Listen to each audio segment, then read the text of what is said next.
we should be good. So we can get started, I guess.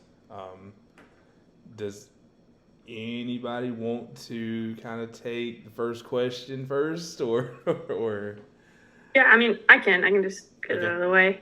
So the first one is like, how have your supervisors made the evaluation of your work transparent?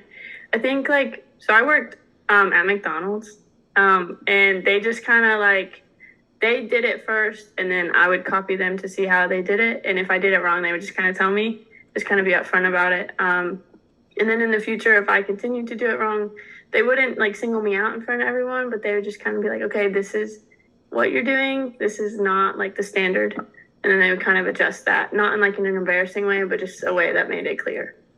Yeah.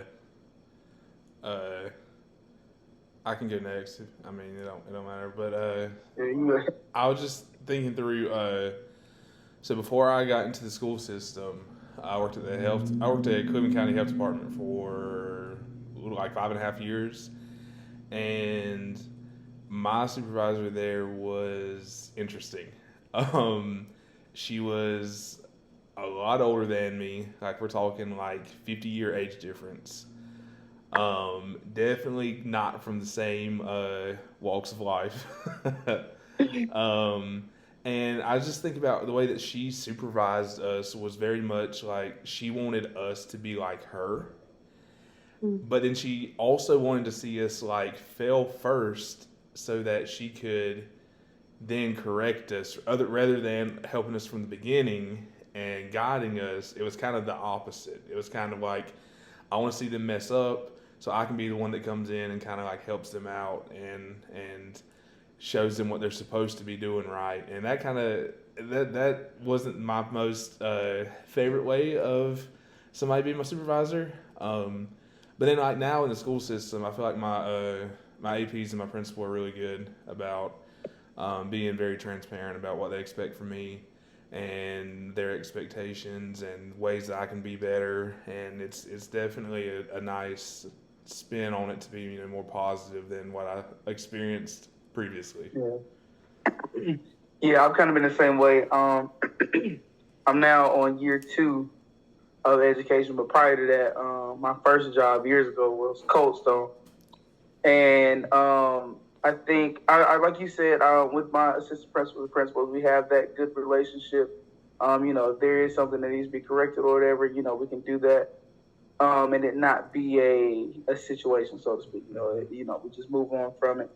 But like when I first started working years ago at Cold Stone, it was rough because coming in, and you have procedures, you have order, and you have to learn it, But in order to do that, with a lot of stuff, it's trial and error, and that error became a big deal, to my supervisor. Yeah. And so I think now, looking back on it, I can kind of appreciate it. But then I'm like, it was a lot. It was a lot. So it was hard on me, but I learned from it. So. Oh yeah. I guess we can move on to the second question if y'all are good. Yeah. I can start that if you want me to. I mean, it doesn't. It don't matter. I guess I can. I'll just roll with the second one. I guess.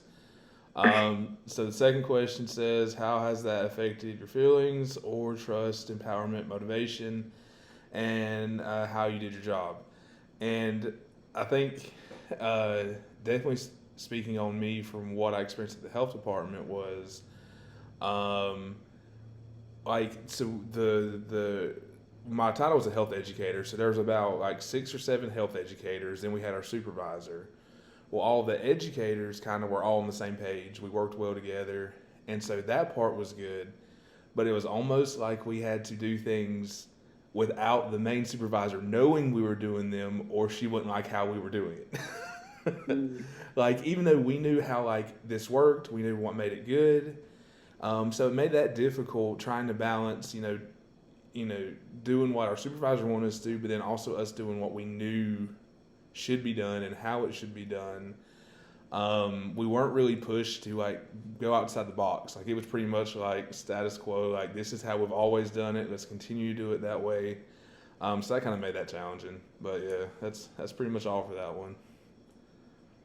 I'll say for me, the biggest emotion that I can get from the transparency would have been humbling. Like it definitely humbled me. I wasn't used to taking orders at that high of a level, especially as, not a kid anymore, but having to, still have that respect and authority for another adult who does have a higher standard and has a higher job, so to speak. So, it was humbling. I think people have different styles, you know what I'm saying? So I definitely think it could have been done differently from my perspective. But, I think more than anything, it made me kind of swallow my pride and be like, okay, well, I can do this. I do, have to. I can't drive the vehicle. I'm the passenger now. Yeah. But I think that definitely was an experience that everybody would learn from. So. Oh yeah. Yeah, so I think I'll speak to doing things differently. So I like to always try and find different ways to do things, or like some ways I think is more efficient or better. But working with food, like it's very precise, and so like you can't really go take a different path. Like you have to go one way, and so I think that was kind of hard for me to like figure out, because I was like, well, they do it this way, but I think it would work better this way. But no, it's definitely like that was definitely opening to me to understand that, okay, you have to do it this way. Like don't try and reroute the system, because you're gonna get fired. Oh yeah. Yep. Like that. And I guess that kind of transitions us into the third question. Do one of y'all want to take it first? Yeah, I can take it. All right. Reed, what's the question? I'm trying to find it on my phone. It's how could you have gotten more clarity about your supervisor's expectations, and how would a greater common understanding between the two of you changed your feelings and work? I'm glad I'm taking this question.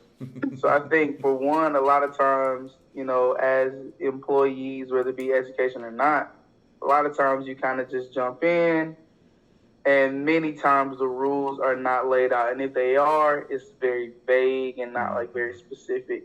And I mean, life is situational. So, it's just, it just depends. A lot of stuff depends.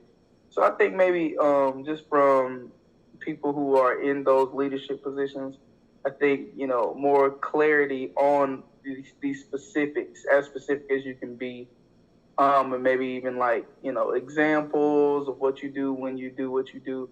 I think that helps a lot. And then from the worker's perspective, or whoever, is under that leader, I think even just open communication. Like, I think back to that time, I was 17 years old, but now I definitely would say, okay, well, I appreciate, your guidance or whatever, but, you don't got to talk to me like I'm a, 5-year-old. Yeah. So I think that happens a lot, power trip, a little bit of that. Yeah. So I think just healthy communication between employer and employee makes that situation better.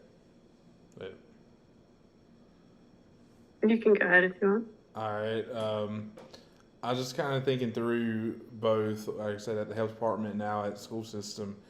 I do feel like at the school system they are a lot clearer on what they expect out of me, and communication's a lot better. I mean, I'm in conversation with, one of the APs at least, probably about every day, and just, having those conversations compared to the gripe that we always had back when I was at the health department was communication's bad. Like we don't even hear something from where we're supposed to hear it. We heard it like third party. Like, a decision would be made that directly affects us. Instead of hearing it from a supervisor, we're hearing it from somebody else's supervisor.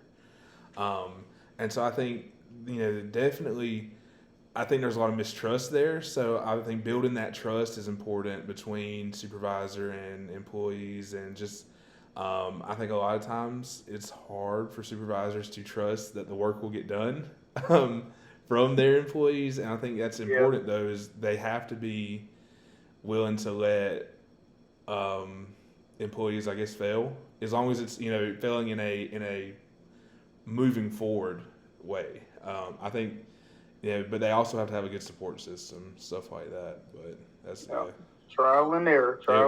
Yep.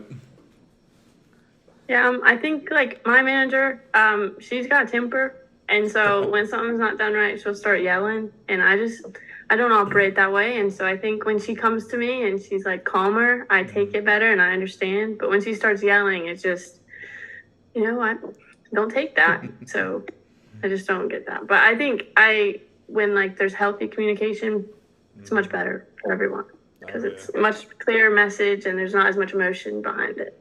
Yeah, absolutely. I mean, everybody deserves a certain level of respect, regardless of what kind of role you have, But those lines can get blurred when you have people who are in power. Yep. Yes. I agree. Quickly. Yes. I guess that really answers everything with questions. Y'all got anything else really I want to input? Anything else you want to say, or y'all pretty good with this? Good. Yeah, I think that went well. All right. Well, I will get this sent to y'all. Hopefully everything worked good with the recording. If not, I'll let y'all know. But I will get this sent over to y'all as soon as we get off here, probably. Okay. All righty. All right. Thank y'all. We'll see y'all. Yep. Bye, guys. Bye.